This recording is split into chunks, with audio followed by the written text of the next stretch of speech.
ദൈവ തിരുനാമത്തിന് സ്തോത്രം ചെയ്യുകയും സ്തുതിക്കുകയും ചെയ്യുന്നു. കർത്താവിൽ പ്രിയരെ, അനുഗ്രഹിക്കപ്പെട്ട ഈ നല്ല കർത്തൃദിവസം ദൈവത്തിൻ്റെ തിരുസന്നിധിയിൽ നമുക്ക് ദൈവത്തിൻ്റെ വചനം കേൾപ്പാൻ ഒരവസരം കൂടി ദൈവം തരികയാൽ ഈ നല്ല സുദിനത്തിൽ എനിക്ക് നിങ്ങളോട് വചനം പറയാൻ തരുന്ന ഈ അവസരത്തിനായി ദൈവത്തിന് നന്ദിയുള്ള ഹൃദയത്തോടെ സ്തുതിയും സ്തോത്രവും മഹത്വവും പുകഴ്ചയും കരയേറ്റിക്കൊണ്ട് നിങ്ങൾക്കെല്ലാവർക്കും വിനീതമായി യേശുക്രിസ്തുവിൻ്റെ നാമത്തിൽ പ്രത്യേക വന്ദനം അറിയിച്ചുകൊണ്ട് എപ്പോഴും നമ്മെ ചേർത്ത് നിർത്തുന്ന, എപ്പോഴും നമ്മെ കരുതുന്ന, നമ്മെ ശ്രദ്ധിക്കുന്ന, നമ്മുടെ വിഷയങ്ങൾ അറിഞ്ഞ് നമ്മളോട് സംസാരിക്കുന്ന നമ്മുടെ ദൈവത്തിന് സകല മഹത്വവും പുകഴ്ചയും എല്ലാം കരയേറ്റിക്കൊണ്ട് ഇന്ന് നിങ്ങളുമായി പങ്കുവയ്ക്കാൻ കർത്താവിൻ്റെ തിരുവചനത്തിൽ എൻ്റെ ഹൃദയത്തിൽ ബോധിപ്പിച്ചിരിക്കുന്ന ആത്മീക ചിന്തയിലേക്ക് നിങ്ങളുടെ ശ്രദ്ധയെ തിരിക്കുകയാണ്.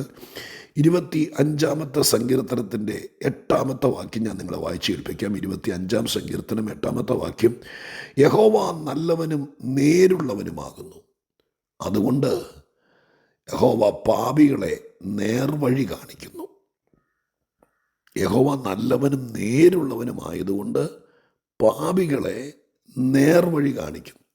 തൊട്ട് താഴെ എഴുതിയിട്ടുണ്ട്, സൗമ്യതയുള്ളവർക്ക് അവൻ തൻ്റെ വഴി പഠിപ്പിച്ചു കൊടുക്കുകയും ചെയ്യുന്നു. ദൈവം നല്ലവനാണ്, നേരുള്ളവനാണ്. ദൈവത്തിനൊരിക്കലും നല്ലവനാകാതിരിക്കാൻ പറ്റിയല്ല. നമ്മളൊക്കെ ജീവിതത്തിൽ എപ്പോഴെങ്കിലും ചീത്തയായിട്ടുണ്ട്. എപ്പോഴും നല്ലവരായിരുന്ന ആരെങ്കിലും, നല്ലതെന്ന് പറയുന്നത് 100% പെർഫെക്ഷൻ, മനുഷ്യൻ്റെ മനുഷ്യത്വം 100%, 80 വയസ്സ് വരെ ഈ ഭൂമിയിൽ ജീവിക്കുന്നതിനിടയിൽ എപ്പോഴും നല്ലവനായിരുന്ന ആരെങ്കിലും ഉണ്ടോ? ഇല്ല. അതുകൊണ്ട് വേദപുസ്തകത്തിൽ എഴുതിയിട്ടുണ്ട്, നാം പലതിലും തെറ്റിപ്പോകുന്നവരാണ്. ചിലപ്പോൾ നമ്മൾ തെറ്റിപ്പോകും, അറിഞ്ഞുകൊണ്ടൊന്നും ആയിരിക്കുകയില്ല. പക്ഷെ തെറ്റിപ്പോക്ക് മനുഷ്യ സഹജമാണ്.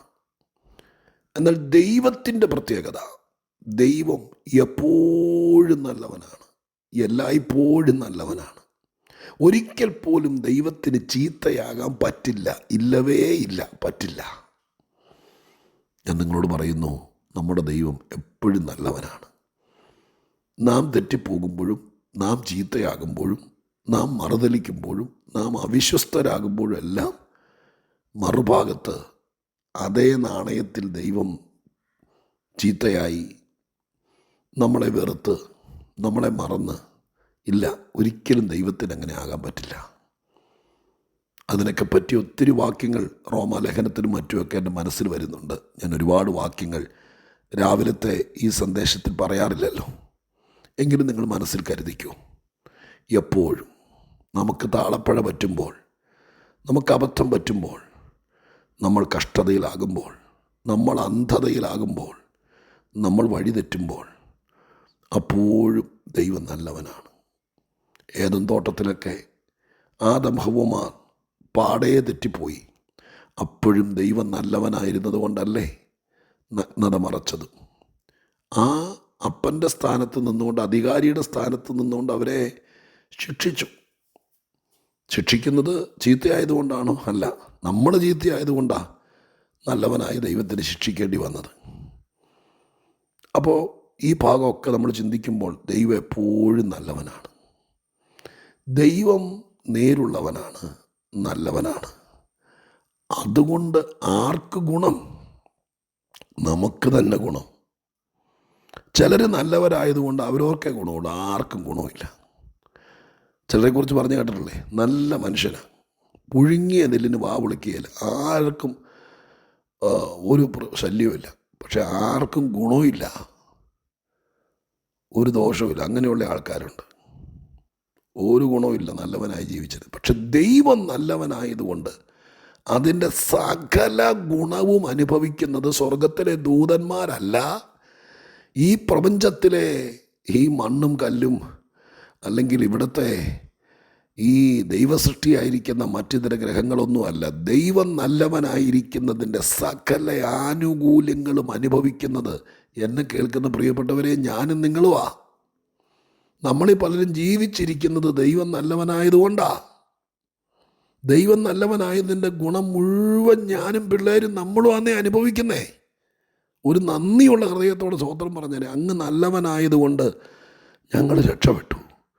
അങ്ങ് നല്ലവനല്ലായിരുന്നെങ്കിൽ ഇന്നിവിടെ എന്ത് നടന്നേനെ, ഞങ്ങളിന്ന് എന്തായേനെ?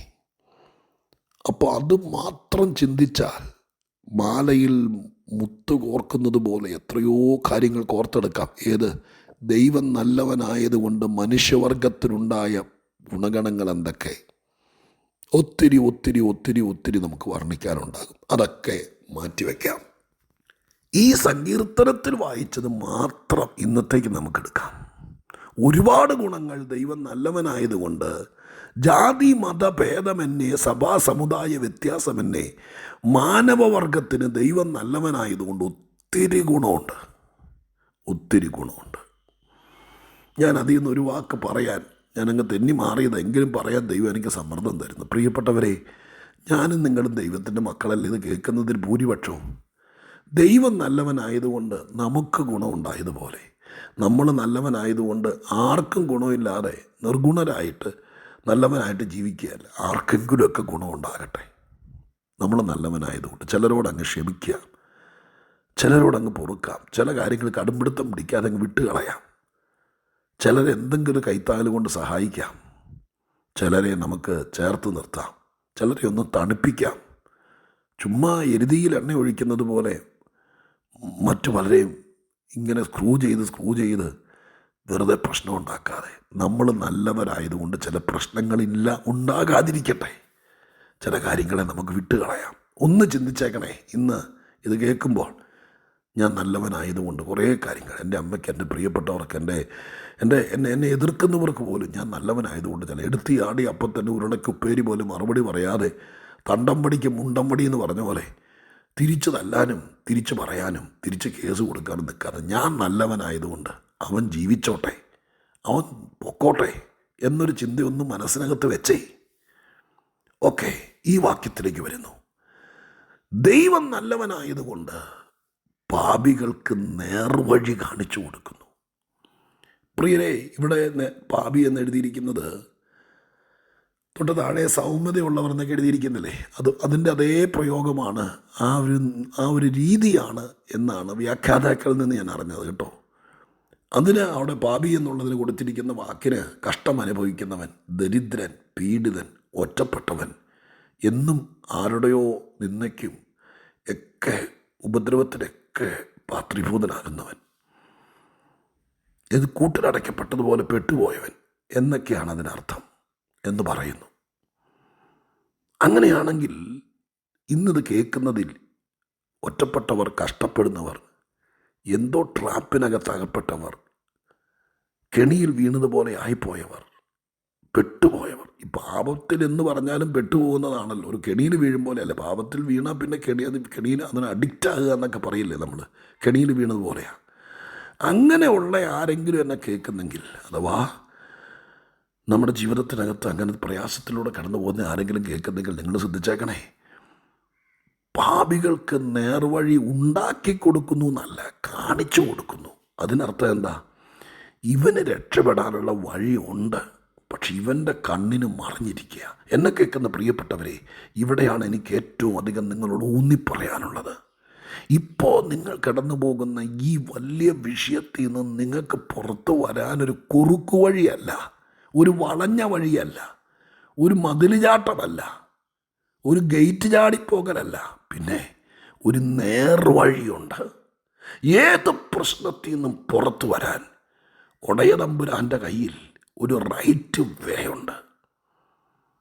അത് ദൈവം താഴ്മയോടെ, വിനയത്തോടെ, സൗമ്യതയോടെ ദൈവത്തെ അപ്രോച്ച് ചെയ്യുമ്പോൾ ദൈവം അത് കാണിച്ചു തരും. ഒരപകടകരമായ കാര്യം കൂടി പറയട്ടെ. ഈ പ്രതിസന്ധിക്കകത്ത് വരുമ്പോൾ, കഷ്ടത്തിൽ ഏറിയേറി വരുമ്പോൾ, അവിടെ പെട്ടെന്ന് മനുഷ്യനെ ദുഷ്ടൻ പ്രേരിപ്പിക്കും. വളഞ്ഞ വഴി കൂടെ എങ്ങനെയെങ്കിലും രക്ഷപ്പെടാൻ നോക്ക്. അതൊന്നിങ്ങനെ കടഭാരം വരുമ്പോൾ നമുക്ക് മുഖം രക്ഷിക്കാൻ വേണ്ടി 10 രൂപ പലിശയ്ക്ക് പൈസ എടുക്കാൻ വേണ്ടി എങ്ങനെയെങ്കിലും ഒരു പ്രേരണ തരും. അപ്പോൾ അതുകൊണ്ട് 10 രൂപ പലിശ, അതൊരു വളഞ്ഞ വഴിയാണേ. 10 രൂപ പലിശയ്ക്ക് പണമെടുത്ത് തിരിമറി നടത്തുന്നത് അയ്യോ വളഞ്ഞ വഴിയാണ്. ഭരണഘടനയുടെ മുമ്പിൽ പോലും പലിശയ്ക്ക് കൊടുക്കുന്നതും പലിശയ്ക്ക് എടുക്കുന്നതൊക്കെ വളഞ്ഞ വഴിയാണെന്ന് നിയമമുണ്ട്. അപ്പം എന്തോ ചെയ്യണം? എന്നെ ഈ പറയുന്ന എങ്ങനെ ഒരു പ്രശ്നത്തിലകപ്പെട്ടപ്പോൾ കൈയും കെട്ടി നിൽക്കാൻ പറ്റുമോ? പക്ഷെ വളഞ്ഞ വഴി തിരഞ്ഞെടുക്കാൻ ഭയങ്കര സമ്മർദ്ദം ഉള്ളിൽ തരുമ്പോൾ സാത്താൻ പറയുന്ന കേട്ട്, മനസ്സ് പറയുന്ന കേട്ട്, നാട്ടുകാർ പറയുന്ന കേട്ട്, തലച്ചോറ് പറയുന്ന കേട്ട് വളഞ്ഞ വഴി തിരഞ്ഞെടുത്തവരെല്ലാം പെട്ടിട്ടേ ഉള്ളൂ. അരുത്. ഇന്ന് പോകുന്ന പ്രശ്നത്തിനകത്ത് നിന്ന് നീ അവിടെ ആ കുരിശിൻ്റെ ചോട്ടിൽ കണ്ണ് നിറഞ്ഞ് കർത്താവിലേക്ക് നോക്കി നിൽക്ക്. കർത്താവിനോട് പറ, ഞാൻ വളഞ്ഞ വഴി കൂടെ പോവില്ല. എൻ്റെ ജീവിതത്തിനകത്ത് എനിക്ക് രക്ഷപ്പെടാൻ എൻ്റെ സ്വർഗത്തിലെ അപ്പൻ നേർവഴി കാണിച്ചു തരും. നേർവഴി, രക്ഷപ്പെടും. നേർവഴി ഉണ്ട് ബ്രദർ. ഇപ്പോൾ കരയുന്ന വിഷയത്തിൽ നിന്ന്, ഇപ്പോൾ പെട്ടുപോയ വിഷയത്തിൽ നിന്ന്, ഇപ്പോൾ ഞെരുങ്ങുന്ന വിഷയത്തിൽ നിന്ന്, ഇപ്പോൾ പട്ടിണിയായി പോകുന്ന വിഷയത്തിൽ നിന്ന് പുറത്തു വരാൻ, രക്ഷപ്പെടാൻ നേർവഴി ഉണ്ടേ. വേദപുസ്തകം പഠിപ്പിക്കുന്നു, നേർവഴി ഉണ്ട്. നീ അത് ഉണ്ടാക്കുമൊന്നും വേണ്ട, നേർവഴി ഉണ്ട്. സഹിഷ്ണുതയോടെ ആ ദൈവത്തെ കൊണ്ടേ കാണിച്ചു തരാൻ പറ്റുള്ളൂ. മറ്റുള്ളവരൊക്കെ കാണിച്ചു തരുന്നത് കുറുക്കു വഴിയായിരിക്കും. വലിയ പെട്ടുപോകും കേട്ടോ. അതിൽ നിന്ന് പിന്നെ തിരിച്ചു പോകൽ നടക്കുകയില്ല. വലിയ പാടാ. ഈ വണ്ടി ഓടിക്കുന്നവർക്കറിയാം. ചിലപ്പോൾ ബ്ലോക്ക് വരുമ്പോൾ ചിലർ പറയുന്നത് ഈ വഴി കൂടെ പോയാൽ ആ വഴി കൂടെ അങ്ങ് പോകുമ്പോൾ കുറച്ചുകൂടെ ചെല്ലുമ്പോൾ നമ്മുടെ വണ്ടി കയറി പോകത്തില്ല. ആ വഴി കൂടെ ഒരു തെങ്ങ് നിൽക്കുന്ന, ഒരു പോസ്റ്റ് നിൽക്കുന്ന പോകത്തില്ല. ഒരു വണ്ടി കഷ്ടി പോകുന്ന വഴിയാണ്. വേറൊരു വണ്ടി ഇങ്ങോട്ട് വന്നാൽ രക്ഷപ്പെടിയല്ല. പിന്നെ റിവേഴ്സ് എടുത്ത് കഴുത്തൊടിഞ്ഞ് പിന്നെ തിരിച്ച് ഈ വഴി തന്നെ വരേണ്ട ഗതികേട് എത്രയോ പ്രാവശ്യം എനിക്ക് വന്നിട്ടുണ്ട്. നിങ്ങൾക്കും ചിലർക്കും ഉണ്ടാവും. ആരെങ്കിലും പറയുന്ന വഴി കൂടെ ചുമ്മാ കയറരുതേ. ദൈവത്തിൻ്റെ കയ്യിൽ നേർവഴിയുണ്ട്. കുരുക്കഴിക്കാനുള്ള വഴി ദൈവത്തിൻ്റെയിലുണ്ട്. ഒന്ന് ദൈവത്തോട് ചോദിക്കുക, അബദ്ധം കാണിക്കല്ലേ. നാളെ നിങ്ങളൊരു ദുർവാർത്തയായി തീരല്ലേ. ദുഃഖപുത്രിയും ദുഃഖപുത്രനുമാകല്ലേ. 25-ാം സങ്കീർത്തനത്തിൻ്റെ 8-ാം വാക്യത്തിൽ കൈവച്ച് പ്രാർത്ഥിച്ചിട്ട് പറ, എനിക്കൊരു നേർവഴിയില്ലേ ഇതിൽ നിന്ന് രക്ഷപ്പെടാൻ, ഒന്ന് ജീവിക്കാൻ, സമാധാനത്തോടെ കിടന്നുറങ്ങാൻ? ദൈവമേ, ആ നേർവഴി എന്നെ കാണിക്കണേ എന്നൊന്ന് പ്രാർത്ഥിച്ചേ. എൻ്റെ ദൈവം എപ്പോഴും നല്ലവനാണ്. അവൻ നല്ലവനായിരിക്കുന്നതിൻ്റെ സകല ഗുണവും ഇത് കേൾക്കുമ്പോൾ കണ്ണ് നിറഞ്ഞു വരുന്ന നിങ്ങൾക്കുണ്ട്. ദൈവം നല്ലവനായിരിക്കുന്നതിൻ്റെ ഗുണം നിങ്ങൾക്കുണ്ട്. അത് നിങ്ങൾ അനുഭവിക്കാൻ പോവുക. ഏപ്രിൽ അങ്ങ് തീരുവല്ലേ, മെയ് മാസത്തിലേക്ക് കിടക്കട്ടെ. നേർവഴി കാണിക്കും ദൈവം, സഹായിക്കും. ഞാൻ പ്രാർത്ഥിക്കാം.